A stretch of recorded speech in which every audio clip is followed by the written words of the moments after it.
బగళాముఖి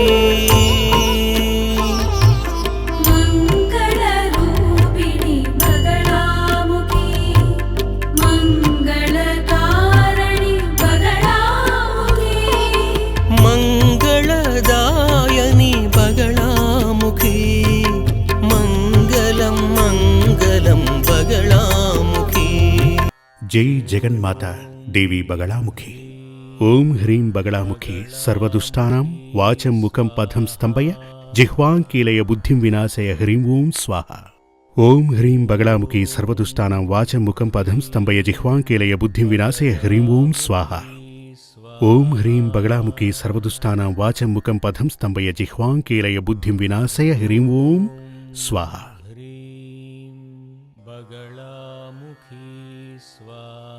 టీవీల్లో ఈ కార్యక్రమాన్ని చూస్తున్నటువంటి వీక్షకులందరికీ పలు రకాల ప్రశ్నలు, ఇది చూసిన వారికి వారి మనసులో ఏర్పడ్డ ప్రశ్నలకు, అంటే వాళ్ళ ఇళ్లల్లో జరిగే సంఘటనలను బేస్ చేసుకుని ప్రశ్నలను ఉత్తరాల ద్వారా ఈ సూర్యమంగళానికి పంపించి అడగటం జరిగింది. వాటిల్లో చాలా ముఖ్యమైన ప్రశ్నలకు, అంటే ఇటువంటి ప్రశ్నలు చాలామంది మనసుల్లో ఉద్భవించుంటాయి. అలా ఉన్నటువంటి ముఖ్యమైన ప్రశ్నలకు మాత్రమే కొన్ని సమయాలలో నేను సమాధానమిస్తుంటాను. ఇప్పుడు ముఖ్యమైన కొన్ని ప్రశ్నలను కొందరు అడగటం జరిగింది. అవేమిటంటే, జాతకంలో యోగబలం ఉండి విడాకులు తీసుకోవటానికి కారణం ఏంటి అని అడగటం జరిగింది. అంటే జాతకం చూసే కళ్యాణం జరిపించారు, కానీ వివాహం రద్దయింది. దానికి కారణమేంటి అలా అని అడిగారు. ఇలాగే ఇదివరకు చాలామంది ఇలాంటి ప్రశ్ననే అడగటం జరిగింది. ఆ ప్రశ్నకు సమాధానం చెప్తాను. జాతకంలో యోగబలం ఉండి వివాహం రద్దవటానికి పలు కారణాలున్నాయి. ఒకటి, మీరు జాతకాన్ని చూపించిన స్థలం, జాతకాన్ని పరిశీలించిన ఆ వ్యక్తి, ఆ ఆచార్యుడు సరిగ్గా శాస్త్రాన్ని చదివిన వారు అయ్యి ఉండరు. ఇప్పుడు మనం పంచాంగం అది చూస్తుంటాం కదా, పంచాంగం. ఆ పంచాంగంలో వివాహ నిబంధనలు అని రాసుంటాయి, 10 నిబంధనలు. రాశి, రాశి అధిపతి, వశ్య, మహీంద్ర, ఇలా 10 నిబంధనలు కనపడతాయి. అంతెందుకు, ప్రతి పంచాంగంలోనూ అవి కనపడతాయి. మీరు జాతకాన్ని తీసుకెళ్లి ఒక ఆచార్యునికి అప్పగించే ముందు శాస్త్రీయ విధానంలో జాతకాన్ని చూసే, అంటే జాతకాన్ని చూసి ఫలాన్ని మనకు చెప్పే విధానం గనక అతనికి తెలియకపోతే అతను ఏం చేస్తాడు అంటే, వెంటనే పంచాంగాన్ని చేతికి తీసుకుని రేవతీ నక్షత్రానికి అశ్విని నక్షత్రం ఎంతగా సరిపోతుందేంటో అందులో రాసుంటారు. దానిని చూసి ఆయన చెప్తారు, ఈ నక్షత్రానికి ఆ నక్షత్రం 8 విధాలా సరిపోతుంది, 10 విధాలా సరిపోతుంది అని చెప్పి మనకిచ్చేస్తారు. కొందరైతే మరి పర్సంటేజ్లు ఇస్తుంటారు. 75% సరిపోతుంది, 85% సరిపోతుంది అని చెప్పి రాసిస్తూ ఉంటారు. వీటిని నమ్మి వివాహం చేసుకుంటే చివరికి పెను ప్రమాదాలు కొని తెచ్చుకున్నట్టే. దానికో చిన్న ఉదాహరణ చెప్తాను. ఒక వివిఐపి నా దగ్గరికి ఆయన వచ్చి కళ్యాణానికి నన్ను ఆహ్వానించడానికి వచ్చారు, కళ్యాణ పత్రిక ఇవ్వడానికి వచ్చాడు. అప్పుడు నేను ఊరికే ఉంటే సరిపోయేది. ఉన్నా కూడా నేను అడిగాను, ఎప్పుడు పెళ్లి పెట్టుకున్నారు, ఎక్కడ పెళ్లి పెట్టుకున్నారు, ఇలాంటివన్నీ అడిగాను. ఎందుకంటే వారి జాతకం నా దగ్గర ఉంది.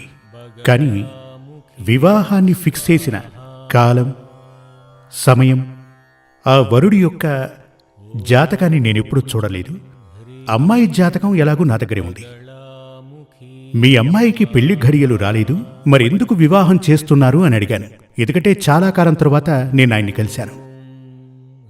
లేదండి, అనుకోకుండా అలా ఫిక్స్ అయ్యింది. వాళ్ళ ఫ్యామిలీ జ్యోతిష్కుడు ఉన్నాడు, ఆయన దగ్గర చూపించి జాతకం సరిపోతుంది, 8 విధాలా బాగుంది, జాతకం చాలా బాగుంది అనగానే వివాహాన్ని ఫిక్స్ చేశాం అలా అని అన్నారు. అప్పుడు సరే ఓసారి ఆ జాతకం ఇవ్వండి చూస్తాను అనగానే ఆయన జాతకం ఇచ్చారు. ఆ జాతకాన్ని చూసినప్పుడు నేను అదే చెప్పాను, అవును 10 రకాలుగా కలుస్తోంది, 8 రకాలుగా కలుస్తోంది అని. కానీ ఈ పెళ్లి జరగకూడదు. ఏమిటి స్వామి అన్నీ బాగున్నాయంటున్నారు, వివాహం జరగకూడదు అని చెప్తున్నారు. ఇప్పుడు వివాహానికి అన్ని ఏర్పాట్లు చేసేసుకున్నాం. నిశ్చయ తాంబూలం కూడా తీసుకోవడం జరిగిందన్నాడు. కానీ మీ అమ్మాయికి ఈ పెళ్లి జరగకూడదు అని చెప్పాను. అసలు ఎందుకు జరగకూడదు? ఒకటి, అమ్మాయికి ఇప్పుడు పెళ్లి ఘడియలు లేవు.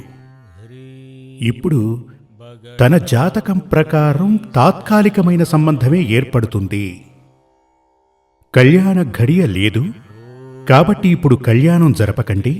1.5 సంవత్సరం తర్వాతే ఈవిడికి మాంగళ్య యోగం ఆరంభమవుతోందని చెప్పాను. అప్పుడు వారు, లేదు స్వామి, అందరికీ చెప్పేయటం జరిగింది, పత్రికలు కూడా పనిచేశాం, మండపం బుక్ చేశాం, అందరికీ చెప్పేశాం, ఇప్పుడవి ఆపటం కుదరదు అని అన్నాడు. సరే, విధిరాతను ఎవరు మార్చగలరు అన్నాను. కొన్ని సమయాలలో విధిరాతను మార్చటం కుదరదు. తరువాత వాళ్ళు వెళ్ళిపోయారు. అప్పుడు వారు నన్ను అడిగుండొచ్చు, అసలు ఎందుకు ఈ వివాహం జరగదు అని. వారు అడగలేదు, నేను కూడా చెప్పలేదు. ఎందుకు జరగదంటున్నారని ఆయన అడగలేదు, నేను చెప్పలేదు. అన్నీ బాగున్నాయి, కానీ పెళ్లి చెయ్యకండి అని నేను చెప్పాను. వివాహం జరిగిపోయింది. వారు అనుకున్న సమయానికే చాలా గ్రాండ్గా పెళ్లి జరిగింది. నేను అప్పుడే ఆయనకు చెప్పటం జరిగింది, ఈ వివాహం జరిగితే మహా అయితే 6 మాసాలు, ఆ తర్వాత వారు విడిపోతారు అలా అని చెప్పాను. అప్పుడు వారు చాలా పెద్ద పార్టీ, అదే వివిఐపి అని చెప్పానుగా, అలా ఉండడం చేత నేను వారికి మరో విధంగా కూడా చెప్పాను. మీరు ఒక పత్రం తీసుకురండి, స్టాంప్ పేపర్, దాంట్లో రాసిస్తానని చెప్పాను. మీరు ఈ వివాహం ఆపు చేయండి అని చెప్పాను. అప్పటికింకా వివాహం జరగలేదు కదా, కేవలం నిశ్చయ తాంబూలం మాత్రమే తీసుకున్నారు. దానిని ఏదో ఒకటి చెప్పి పోస్ట్ పోన్ చేయండి, స్టాప్ చేయండి. పోస్ట్ పోన్ కాదు, వద్దు. నా మాట వెళ్ళలేదు. ఇంకో రకంగా కూడా చెప్పాను. ఏ విధంగా చెప్పాను? మీరు ఒక స్టాంప్ పేపర్ తీసుకురండి, నేను దాంట్లో రాసిస్తాను, మీరు దాన్ని మీ పూజ గదిలో కానీ బెడ్రూమ్లో కానీ పెట్టుకుని రోజు చూసుకోండి అన్నాను. వీరికి వివాహం జరిగితే 3 మాసాలలో విడిపోతారు, మహా అయితే 6 మాసాలు, ఆ తర్వాత కలిసి ఉండరని చెప్పాను. ఇక్కడ మీరు ప్రత్యేకంగా గమనించవలసినది, వారి ఆచార్యులు చెప్పారు జాతకం కలిసిందని. నేను జాతకం కలిసిందనే చెప్తున్నాను, 8 విధాలా కలిసిందని చెప్పాను. కానీ ఆ వివాహం గ్రాండ్గా జరిగింది. అమ్మాయి పెళ్ళయిన తర్వాత ఫారెన్ వెళ్ళిపోయింది. 3 నెలలు గడిచాక అమ్మాయి తిరిగి వచ్చేసింది. అత్తగారింట్లో చెప్పకుండా, భర్తకు చెప్పిందో లేదో ఆ విషయం నాకు తెలియదు. అమ్మాయి వచ్చేసింది. వెంటనే నాకు ఫోన్ చేశారు, స్వామి ఏం జరిగిందో తెలియట్లేదు, అమ్మాయి తిరిగి వచ్చేసింది అని. ఏం జరిగిందో చెప్పట్లేదు, నాకతనితో సంబంధం వద్దు అని చెప్తోంది అన్నారు. నేనన్నాను, మీరమ్మాయిని ఇక్కడికి తీసుకురండి అని. వారు అమ్మాయిని తీసుకువచ్చారు. అప్పుడు ఆ అమ్మాయిని నేను అడిగాను, ఏ కారణం చేతనే కదమ్మా నువ్వు తిరిగి వచ్చేశావు అని ఆ అమ్మాయిని అడిగాను. విషయం ఏంటంటే, ఎవరితో అయితే ఆ అమ్మాయి పెళ్లి జరిగిందో ఆ పెళ్లి కుమారునికి అసలు మగతనమే లేదు. అదే అసలు సమస్య. అసలు పెళ్లి చేసి పంపించడం ఎందుకు? కామశాంతిని పొందుటకు కదూ. 8 విధాలా సరిపోయినటువంటి ఆ జాతకంలో కామశాంతి లేనే లేదు. ధన భాగ్యం గురించి అసలు చెప్పనే లేదు. సంతాన భాగ్యం గురించి లేనే లేదు. రాశాధిపత్యం వశ్యం అని చెప్పబడిన ఆ జాతకంలో సంతాన భాగ్యం ఉందా, కామశాంతి ఉందా, ధనభాగ్యం ఉందా, ఈ 3 గురించి అసలు లేనే లేదు. జీవితంలో ఈ 3 చాలా ముఖ్యం కదా. మనం మీ ఇంట్లో ఎవరైనా అమ్మాయికి పెళ్లి చేస్తున్నారనుకోండి, మీ ఇంట్లో దొరకనటువంటిది అక్కడ దొరకాలి, అందుకే కదా. తిండి గుడ్డ అవన్నీ మీ ఇంట్లో దొరుకుతాయి కదా, మరో ఇంటికి ఎందుకు పంపడం? మన ఇంట్లో దొరకనిది తనకు ఆ ఇంట్లో దొరకాలి అంటే కామశాంతి జరగాలి. అందుకే వివాహానంతరం శాంతి ముహూర్తాన్ని నిశ్చయిస్తారు. అక్కడ ఏం శాంతి లభిస్తుంది? కామశాంతి లభిస్తుంది. దానికంటూ ఓ ముహూర్తం. ఇప్పుడు శుభకార్యాలను మంచి ముహూర్తంలో ప్రారంభిస్తే అవి ఆగకుండా జరుగుతూ ఉంటాయి. వివాహానికి ఓ మంచి ముహూర్తం చూస్తాం, వ్యాపారానికి కూడా ఓ మంచి ముహూర్తాన్ని చూస్తుంటాం. అదేవిధంగా గృహప్రవేశానికి కూడా ఓ మంచి ముహూర్తాన్ని చూస్తాం. ఎందుకు ఇలా మంచి ముహూర్తం చూస్తాం? శుభకరంగా కంటిన్యూగా అది జరగాలి అని.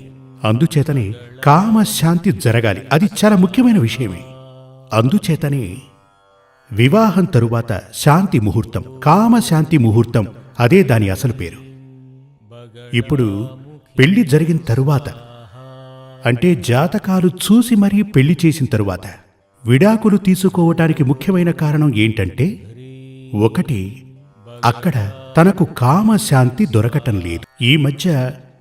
ఈ విడాకుల కేసులు ఈ మధ్య చాలా ఎక్కువగా వస్తున్నాయి. మీరు కావాలంటే కోర్టుకు వెళ్ళి చూడండి. ఫ్యామిలీ కోర్టుకు వెళితే చాలా ఎక్కువగా, ఈ మధ్య మరీ ఎక్కువగా, పోయిన సంవత్సరం కంటే ఈ సంవత్సరం ఎక్కువని చెప్తున్నారు. దానికి కారణం ఏమిటంటే, ముఖ్యమైనది ఈ పురుషులలో ఉన్నటువంటి మగతన లోపం. దానికి ముఖ్య కారణం మనం భోంచేస్తున్నటువంటి ఆహారం, తీసుకునే భక్షణ. కామానికి దానికి ఓ రిలేషన్షిప్ ఉంది. ఇప్పుడు చూడండి, పెళ్ళైన పెళ్లి కొడుకులందరికీ, కొత్త పెళ్లి కొడుకులకి ఈ కామోద్రేకం కలగటానికి కావలసిన పదార్థాలు తినమని చెప్తారు. అందుకే కొత్త పెళ్లి కొడుకుల్ని పిండి పదార్థాలతో పాటు ఆహార పదార్థాలను కూడా బాగా తినమని చెప్తారు. వాటిని భుజిస్తే కోరికలు ఉధృతమవుతాయి. కనుక అదేవిధంగా ఏమనొచ్చు, కొన్ని రకాల పిండి వంటలు భుజించినట్లయితే కామానికి సంబంధించిన ఆలోచనలు ఎక్కువ అవుతాయి. కొందరికైతే సాధారణమైన ఆలోచనలు ఉంటాయి, కానీ ఆ ఎనర్జీని బూస్ట్ చేయడం కోసం ఇలాంటి పిండి వంటలవి పెడుతుంటారు. కానీ ఇప్పుడు మనం భుజిస్తున్నటువంటి ఆహార పదార్థాలు, నిత్య జీవితంలో మనం భుజిస్తున్నటువంటి ఆహార పదార్థాలలో విషం కలిసి ఉంది కదా.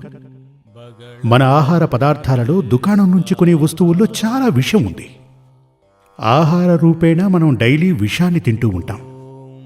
వాయువు, మనం శ్వాసించే వాయువు ద్వారా చాలా ఎక్కువ పొల్యూషన్, అది కూడా విషమే కదా.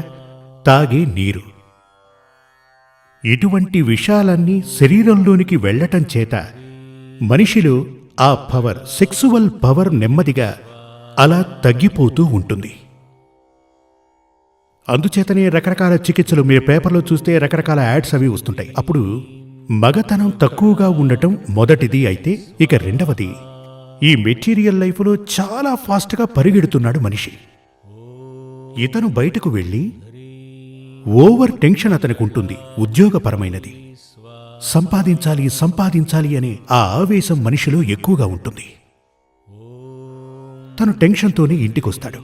ఆ టెన్షన్ కారణం చేత ఈ ఫిజికల్ రిలేషన్ మెయింటైన్ చేయాలన్న ఒక ఆలోచన తనలో ఉండదు. మనిషి మనసులో ఆఫీస్ వర్క్, కంప్యూటర్ ఇలాంటివి ఎప్పుడూ తిరుగుతుంటాయి. ఇవన్నీ కూడా అతనిలో ఉన్నటువంటి ఆ కామపరమైనటువంటి ఆలోచనలు రాకుండా చేస్తాయి. అలా ఉన్నప్పుడు ఆ కామ సంతృప్తి అతనికి దొరకకుండా ఉంటుంది. ఇది మగాళ్లకు ఉంటుంది, ఆడవాళ్లకు ఉంటుంది. కనుక వివాహ రద్దుకు ప్రధానమైన కారణం కామపూరితమైన సెక్సువల్ పవర్ తగ్గిపోవటం. ఇది జాతకపరంగానూ మనకు తెలుస్తుంది. జాతకం చూస్తున్నప్పుడు ముఖ్యంగా తెలుసుకోవలసిన విషయం, కళ్యాణం చేస్తున్నది కామశాంతి కోసం. అప్పుడు జాతకంలో లగ్నాధిపతి శుక్రుడు, ఈ 2 గ్రహాల ద్వారా కామపూరిత ఆలోచనలు పెంచవచ్చు. ఒకరిలో ఉన్నటువంటి కామపూరితమైనటువంటి ఆలోచనల్ని కొలిచే సాధనాన్ని ఏమంటారు? స్పీడోమీటరా?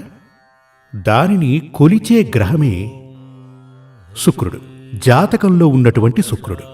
ఎవరికి జాతకంలో శుక్రుడు నీచ దశలో ఉంటాడో, 8వ స్థానం, జాతకరీత్యా లగ్నం నుంచి 8వ స్థానంలోనే సెక్సువల్ ప్లేస్ ఉంటుంది. ఆ 8వ స్థానంలో గనక పాపగ్రహాలు ఉంటే, అక్కడున్న 8వ భావాధిపతి నీచ స్థానంలో ఉండి పవర్ లేకుండా ఉంటే, ప్లస్ శుక్రుడు కూడా నీచ దశలో ఉంటే అతనికి కామపూరిత ఆలోచనలు అస్సలు ఉండవు. ఇప్పుడు మీరు నన్ను ప్రశ్న అడగచ్చు, అటువంటి వ్యక్తికి పెళ్లి చేయకూడదా అని. చెయ్యొచ్చా లేదా అని కూడా అడగచ్చు. ఖచ్చితంగా అతనికి కూడా పెళ్లి జరిపించి తీరాలి. ఎందుకంటే అతనికి కూడా ఆశలవి ఉంటాయిగా. అప్పుడు ఏం చెయ్యాలి అంటే, ఉదాహరణగా చెప్తాను.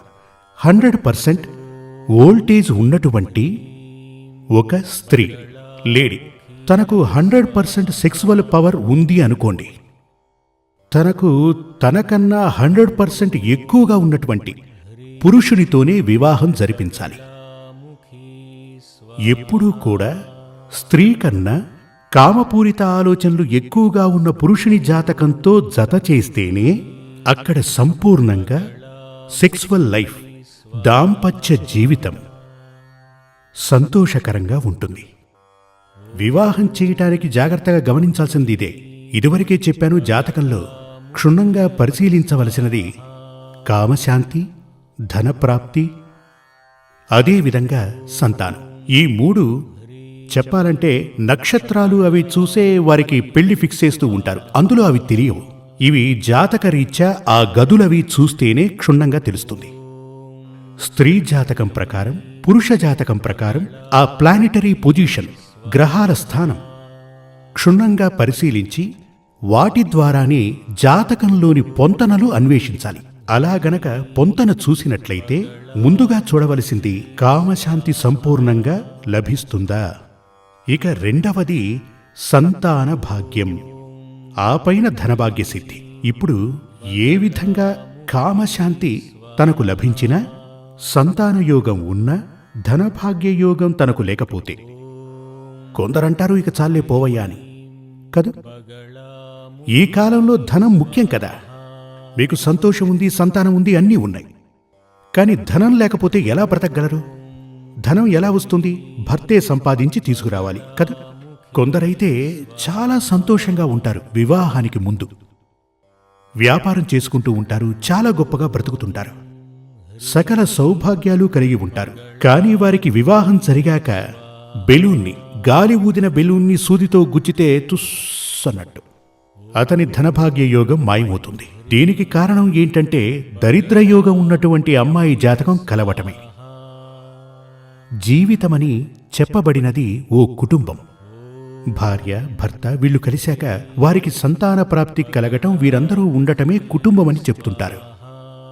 ఈ కుటుంబం అని చెప్పే దాంట్లో ఉండవలసిన భాగ్యాలు, దౌర్భాగ్యాలు, ఇప్పుడు భార్యాభర్తలు వారిద్దరి జాతకం ప్రకారమే ఆ కుటుంబం అనే బండి నడుస్తూ ఉంటుంది.